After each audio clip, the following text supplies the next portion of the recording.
Terima kasih klik video ini dan jangan lupa subscribe.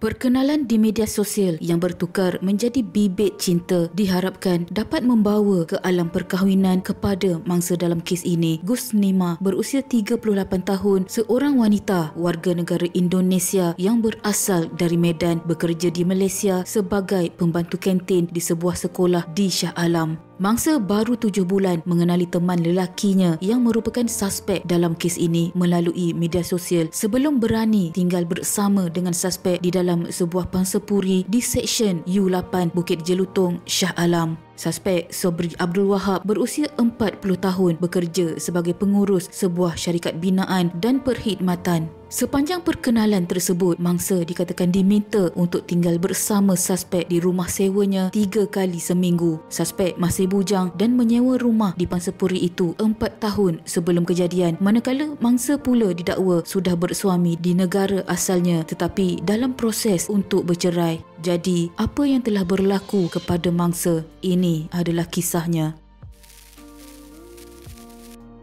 Pada hari kejadian 10 Mac 2018 jam lebih kurang 8.25 malam, seorang jiran telah melalui rumah yang didiami mangsa bersama teman lelakinya dan mendapati pintu rumah dalam keadaan terbuka, namun suasana di dalam rumah hanya sunyi sepi. Jiran itu kemudian memanggil mangsa namun tiada sahutan, lalu dia memberanikan diri masuk ke dalam rumah itu sambil memanggil penghuni rumah tersebut sehinggalah dia masuk ke dapur. Satu pemandangan yang mengerikan terlihat di hadapan matanya. Mangsa ditemui dalam keadaan terlentang dan berlumuran darah. Dia yang terkejut dengan penemuan itu terus keluar dari rumah itu dan membuat panggilan kepada pihak polis.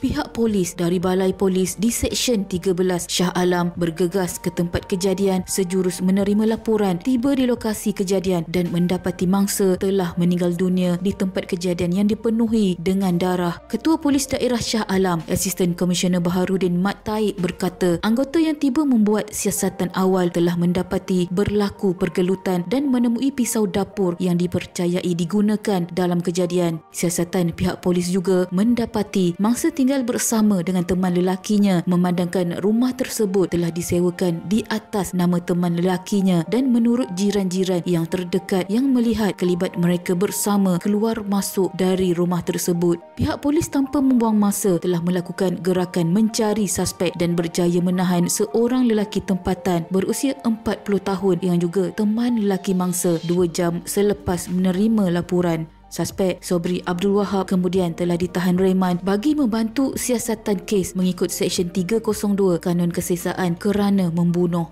Mayat mangsa telah dibawa ke hospital untuk proses bedah siasat yang kemudiannya telah mengesahkan kematiannya akibat kehilangan darah yang banyak setelah ditikam oleh suspek. Jadi, apa sebenarnya yang telah berlaku pada hari itu? Hasil siasatan pihak polis bersama suspek telah mendedahkan apa yang telah berlaku pada hari itu. Menurut suspek, pada hari itu dia pulang ke rumah seperti biasa selepas waktu bekerja. Akibat keletihan dari bekerja seharian, suspek berkata dia tidak mengendahkan ajakan mangsa untuk berkahwin memandangkan mangsa yang sering mengungkit hal perkahwinan sepanjang mereka tinggal bersama. Kemudian, dalam keadaan menjadi semakin kacau apabila mangsa menjerit dan membuat provokasi yang mencabar kesabarannya. Ketika itu, suspek tidak dapat menahan rasa berang dengan desakan mangsa sehinggalah mereka bergelut dan dia bertindak mengambil pisau di dapur dan menikam mangsa yang ketika itu sedang bergelut dengannya. Selepas membunuh mangsa, dia yang panik telah bertindak melarikan diri keluar dari rumah bagi menyelamatkan dirinya sebelum dijumpai oleh pihak polis. Pada 16 Mac 2018, suspek berdepan hukuman mati selepas didakwa di Mahkamah Magistrate Shah Alam atas tuduhan membunuh teman wanitanya. Tertuduh Sobri Abdul Wahab berusia 40 tahun mengangguk faham ketika pertuduhan dibacakan di hadapan Magistrate Rini Triani Muhammad Ali, namun tiada pengakuan direkodkan. Berdasarkan pertuduhan, tertuduh didakwa membunuh seorang perempuan warga Indonesia, Gusnima, berusia 38 tahun di sebuah apartmen di Seksyen U8 Bukit Jelutong, Shah Alam. Perbuatan itu didakwa dilakukan antara jam 6 petang hingga 8 malam pada 10 Mac 2018. Tertuduh yang diwakili Peguam Khairul Naim Rafidi memohon mahkamah untuk menghantar tertuduh ke Hospital Bahagia Ulu Kinta, Perak bagi tujuan pemeriksaan dan rawatan psikiatri kerana kurang siuman. Katanya tertuduh sebelum ini pernah menjalani rawatan psikiatri di Pusat Perubatan Universiti Malaya PPUM dengan kali terakhir pada tahun 2016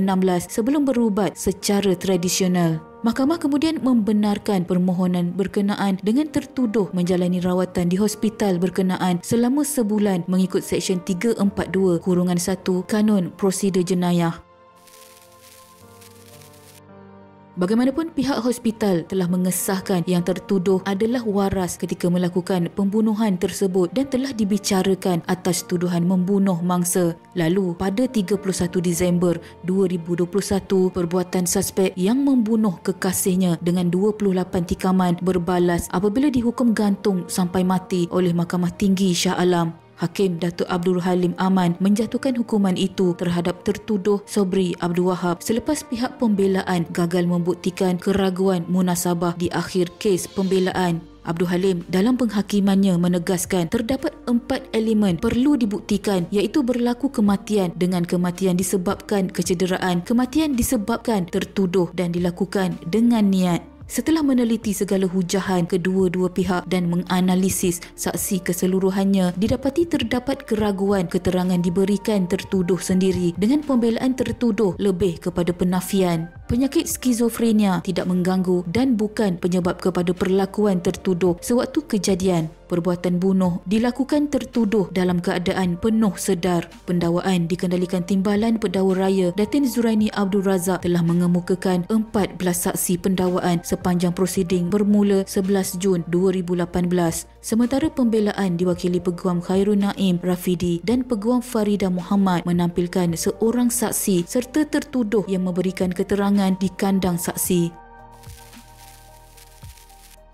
Tidak kira apapun masalah, membunuh bukanlah salah satu dari cara penyelesaiannya. Entah mengapa, nyawa kini semakin dipandang ringan oleh manusia. Selain itu, wanita juga sepatutnya lebih pandai menjaga diri dan dapat meramal padah yang akan didapati dari tindakan kita sendiri. Takziah kepada keluarga mangsa. Sekian.